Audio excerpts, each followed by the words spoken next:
Pakistan is in such a panic mode. It has deployed its online sepoys to ensure that there is this misinformation warfare that continues to come in. There are multiple channels that are being banned by the center. Remember, online YouTube doesn't usually have filters or guidelines, but that is where the government also needs to come in, and it appears there's been a crackdown. We are told that there are access to Pakistan channels that are being restricted right now, and some of them are prominent names. I want to immediately bring in my colleague Jitendra Bahadur for the latest on that. Jitendra, नाम बताइए कौन से channels हैं जिसको भारत सरकार ने immediately restrict किया है और क्यों? देखिए, ये जो चैनल है वो भारत के खिलाफ जो है फॉल्स प्रोपेगेंडा लगातार जब से पहलगाम अटैक पाकिस्तानी बेस्ड आतंकवादियों ने किया है, उसके बाद लगातार ये फॉल्स प्रोपेगेंडा कर रहा है। इसकी वजह से भारत सरकार की तरफ से चाहे वो जो यूट्यूब चैनल है, डाउन न्यूज हो गया, इसके साथ साथ सामना टीवी हो गया, ARY न्यूज, बोल्ड न्यूज, रफ्तार न्यूज, ऐसे 10 जो टीवी चैनल्स हैं जो कि यूट्यूब चैनल्स हैं जिनको कि भारत सरकार की तरफ से ब्लॉक किया गया है। और इस तरीके की जानकारी लगातार मिल रही है कि इन चैनलों के जरिए फॉल्स प्रोपेगेंडा भारत के खिलाफ लगातार फैलाया जा रहा था, जिसमें जो नैरेटिव बनाने की कोशिश की जा रही है वो भारत के अगेंस्ट में है। वहाँ के जो आतंकी संगठन है उनके खिलाफ न बोल करके भारत की कार्रवाई को लेकर के ये लोग जो है अलग अलग तरीके के फॉल्स प्रोपेगेंडा इस अपने यूट्यूब चैनल के जरिए फैला रहे थे। इस वजह से केंद्रीय गृह मंत्रालय ने सख्त एक्शन लेते हुए इन चैनलों के ऊपर, जो यूट्यूब चैनल हैं, इनके ऊपर इनको ब्लॉक किया है और भारत में अब ये नहीं दिखेंगे। इनके अकाउंट को पूरी तरीके से ब्लॉक कर दिया गया, इस तरीके की जानकारी मिली है। और ये लगातार जो है एजेंसीज ऐसे चैनलों को मॉनिटर कर रही है कि अगर वो किसी भी तरीके से भारत के खिलाफ फॉल्स प्रोपेगेंडा फैलाएंगे तो उनके खिलाफ आने वाले दिनों में और भी कार्रवाई होगी। And I can tell you, some of these names and these handles have been spreading not only just false, misleading narratives, but dangerous misinformation campaigns, blatant lies that could have led to extreme sensitive situations in the country. So it's a timely action and a decision that has been taken. But a reminder, remember, Pakistan has nothing positive to contribute for its own nation or for the world. It will only deploy such angles and such individuals to be able to spread misinformation. So be very cautious when it comes to believing Pakistani handles with regard to the Pahalgam terror attack. Jitendra, thank you very much for now. And Jitendra, also, I have one more question coming in. Remember, there is army and security agencies on one side.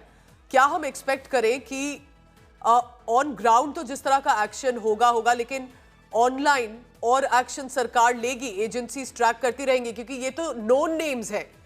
मैं जानती हूं कुछ anonymous handles भी हैं, बहुत popular हैं, और उनके अगेंस्ट भी क्या एक्शन लिया जाएगा?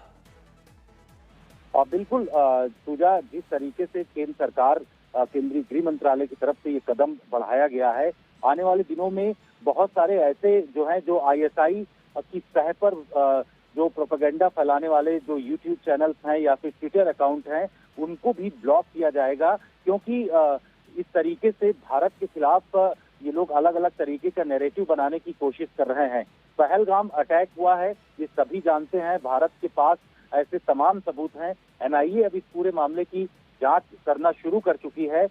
भारत को ये पता है कि पाकिस्तानी खुफिया एजेंसी ISI और पाक आर्मी किस तरीके से आतंकवादियों को ट्रेंड करके सीमा के उस पार से जम्मू कश्मीर में घुसपैठ कराती है, और उसके बाद आतंकी हमले लगातार हो रहे हैं। इन तमाम चीजों को लेकर के भारत के पास सबूत इस वक्त आ चुके हैं, उसके खिलाफ कार्रवाई लगातार की जा रही। लेकिन जो यूट्यूब चैनल के जरिए एक गलत तरीके का नैरेटिव बनाने की कोशिश पाकिस्तानी खुफिया एजेंसी ISI की सतह पर, वहाँ के यूट्यूब चैनल्स जो कोई छोटे नाम नहीं है, बड़े बड़े टीवी चैनल्स हैं, उनके यूट्यूब चैनल्स जो हैं इस तरीके का फॉल्स प्रोपेगेंडा फैला रहे हैं, उनके खिलाफ तो कार्रवाई हुई है। ये माना जा रहा है कि जो और भी एक्स अकाउंट हैं, इसके साथ साथ जो यूट्यूब चैनल्स वहाँ के पाकिस्तान के लोग ISI की सतह पर बना करके रखे हुए हैं, उनके खिलाफ भी बड़ा एक्शन होने वाला है। हमारे साथ बने रहिए Jitendra, because as we are looking at more and more details, the names that are coming in, remember, this is very significant. Today's warfare is not just about military strikes on the ground or in the air. It is as much about what is happening online. This is where Indians also need to step in. and ensure that what India has to say about fellow Indians, about the massacre in Pahalgam, is very categorically put out. I'm told that Arzu Kazmi, Sayyid Muzammil, ARY News, Furqan Bhatti, Shoaib Akhtar, Basit Ali, all of these, at least some of them, the names that I'm mentioning among others, have been banned, restricted. You cannot have access to them if you're an Indian citizen, and rightly so, because they're only spreading misinformation. They are only putting forth sensitive content which could lead to further problems as well. गृह मंत्रालय ने ये जो decision लिया है, हमें ये बताइए जितेंद्र कि क्यों सरकार को लगता है कि जब सोशल मीडिया या इतनी न्यूज़ रिपोर्ट्स हैं और इतना फैक्ट्स ऑलरेडी पब्लिक डोमेन में है कि पहलगाम में क्या हुआ, क्यों फिर पाकिस्तानी हैंडल्स के खिलाफ इस तरह का एक्शन लिया जा रहा है?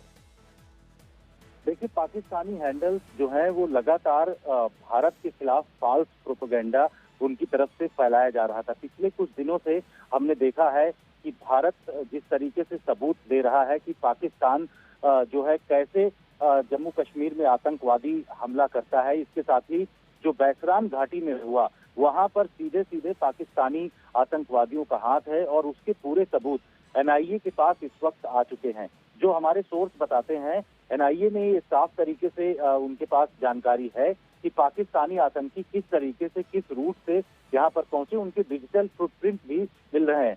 ऐसे में पाकिस्तान इन तमाम चीजों को दरकिनार करते हुए फॉल्स प्रोपेगेंडा अपने जो बड़े बड़े टीवी चैनल्स हैं या फिर जो उनके यूट्यूब चैनल्स हैं उनके जरिए फैलाने की कोशिश भारत में कर रहा है। जितेंद्र,